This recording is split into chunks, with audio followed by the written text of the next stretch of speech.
ஓம் நம சிவாய. ஓம் நம சிவாய. ஓம் நம சிவாய. அன்பான சிவ அன்பர்களே, கடந்த நாட்களில் நம்ம மாவட்டத்தோறும் இல்லை தேவார பாடல் பெற்ற ஆலயத்தை பற்றி நான் உங்களுக்கு வழங்கிட்டு வரேன். அந்த வகையில் நம்ம இன்னைக்கு பார்க்க போகிற ஒரு ஆலயமும் ஒரு வரலாற்று சிறப்பு மிக்க தேவார பாடல் பெற்ற ஆலயத்தை பற்றி தான். இந்த ஆலயம் எங்கே இருக்குன்னு பார்த்தீங்கன்னாக்கா தமிழ்நாட்டில் நாகப்பட்டினம் மாவட்டத்தில் திருக்குறுக்கை என்ற ஊரில் இந்த ஆலயம் அமைப்பட்டிருக்கிறது. இங்கு இறைவன் பார்த்தீங்கன்னா வீரேட்டேஸ்வராவும் தாயார் ஞானாம்பிகாவும் தலை விரிச்சும் பார்த்தீங்கன்னாக்கா கடுக்காய் மரமாகவும் நமக்கு விளங்குது. தீர்த்தம் பார்த்தீங்கன்னா சூரிய தீர்த்தம். தலைச்சிறப்பு என்னென்னா ஆவுடை ஆற்றில் தாமரை மலர் இருப்பது குறிப்பிட்ட சிறப்பம்சமாக பார்க்கப்படுது. அட்ட வீராட்டம் என்ற சிறப்பையும் பெருமையும் இந்த ஆலயம் பெற்றிருக்கிறது. சிவபெருமான் வீரதீர செயல் புரிந்த அட்ட வீராட்ட தலங்களில் இந்த தலமும் பார்க்கப்படுது. இங்கு காமனை எரித்ததால் காமன் ரதியும் உற்சவ திருமணியில் இங்கு ஆலயத்தில் அமைக்கப்பட்டிருக்கிறது.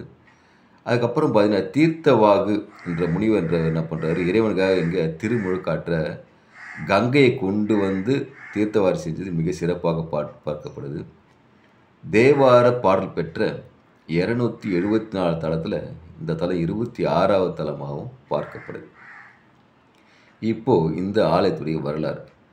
சிவபெருமான் தியானம் செய்து கொண்டிருக்கிறாரு. தியானம் செய்து கொண்டு பார்த்தீங்கன்னா உலகம் வெப்பம் அதிகமாகிட்டு இருக்குது. ஏன்னா கடும் தியானம் செய்கிறாரு. அதனால் அது விளைவாக உலகமே வெப்பத்தில் இருக்குது. வெப்பம் அதிகமாகிட்டு இருக்குது. வெப்பத்தால் பார்த்தீங்கன்னா உயிரெல்லாம் கருகிடுமோ, எரிஞ்சிடுமோ, அழிஞ்சிடுமோ என்ற கவலை தேவருக்கு உருவாகுது. அதனால் சிவபெருமான் இந்த தவத்தை கலைக்கணும்னு சொல்லிட்டு தேவர்களும் எல்லாம் ஒன்று கூடி போய் முருக பெருமாடு முறையிடுறாங்க. இதுமாரி தன்னுடைய தந்தை செய்கிற யாகத்தை நீங்கள் கலைக்கணும், எப்படியா நிறுத்தணும்னு சொல்லி முறையிடுறாங்க. முருகப்பெருமான் என்ன பண்ணுறாரு, தன்னோட தந்தையுடைய கோபத்தை உணர்ந்து அவர் என்ன பண்ணுறாரு, தந்தையுடைய தியானத்தை என்னால் கலைக்க முடியாது விளைகிறாரு. இதனால் செய்வதறியாக திகைத்த தேவர்கள் என்ன பண்ணுறாங்க, அடுத்து மன்மதனுடைய உதவியை நாடுறாங்க. அனைத்து தேவர்களும் மன்மதன் உதவி நாடும்போது மன்மதன் என்ன பண்ணுறாரு, தன்னை ஒரு உயர்வாக நினைச்சு பின் விளைவை சந்திக்காமல் என்ன பண்ணுறாரு, அவரும் சிவபெருமானுடைய தவத்தை கலைக்கிறதா ஒத்துக்கொள்கிறாரு. அதன்படி பார்த்தீங்கன்னாக்கா சிவபெருமான் தவத்தை கலைக்கிறதுக்காக மன்மதன் என்ன பண்ண தன்னுடைய அம்பை எடுத்து சிவபெருமான் எய்துறார். எய்த உடனே பார்த்தீங்கன்னா சிவபெருமான் தன்னுடைய கண்ணை திறந்து பார்க்குறாரு. பார்த்து அவ்வளோ அகோர கோபம். அந்த கோபத்தோடு இப்போ நெற்றிக்கண்ணை திறக்கிறாரு. எதிர நின்ற மன்மதன் எரிந்து சாம்பலாயிடுறான். சாம்பலாகிட்ட உணர்ந்த ரதி என்ன பண்ணுறாங்க, சிவபெருமான்கிட்ட இறைவனை இது பண்ணிட்டீங்களே, உலக நன்மைக்காக தான் அது தேவரெல்லாம் சொல்லி தான் என்னுடைய கணவர் உங்களுக்கு தவத்தை கலைச்சார், அதை அறியாத நீங்கள் அவர் எரிச்சிட்டிங்கன்றாரு. அப்படி சொல்லும்போது எரிச்சது தான் மறுபடியும் உயிர் பெற என்பது ஆகாத காரியம். அதனால் போன்ற சிவபெருமான் பண்ணுறாரு, உனக்கு தேய்ப்பெரிய ஒரு நாளில் மன்மதனை மீண்டும் உயிர் பெற்று வருவான். அன்னைக்கு நீங்கள் ஒன்று சேர்ந்து தேவலோகம் சென்று சந்தோஷமாக வாழுங்க சொல்லிட்டு வாக்களிக்கிறார். இப்படி வாக்களித்ததால தான் இந்த தலமாக பார்க்கப்படுது. அது மட்டுமல்லாது இங்கே சிவபெருமான் சுயம்பு லிங்கமாக நமக்கு காட்சி அளிப்பது மிக மிக சிறப்பு. இங்கே பெருமாள் பெருமாளுக்கு புத்திர சோகத்தை சிவபெருமான் போய்க்கிருக்கிறாரு. அதனால தான் இங்கே புத்திர காமேஸ்வர யோகம் நடத்தப்படுகிறது. இங்கே சிவபெருமான் யோக நிலையை அமைந்திருக்கிறதால நினைச்ச உடனே சிவபெருமானே இந்த ஆலயத்தை சென்று வணங்குவது முடியாத காரியம். நிறைய தடை நிறையா வரும். அது எல்லாம் மீறி சென்று இங்கே இருக்கிற இறைவனை வணங்குறது தான் யோகேஸ்வரர் நமக்கு யோகங்களை கொடுப்பார்.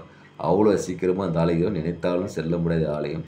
அதனால் மனம் தளராமல் இறைவனை நினைத்து முன்னேறி செல்லுங்கள். இறைவனை கண்டிப்பாக சென்றடையலாம், யோக நிலை அடையலாம்.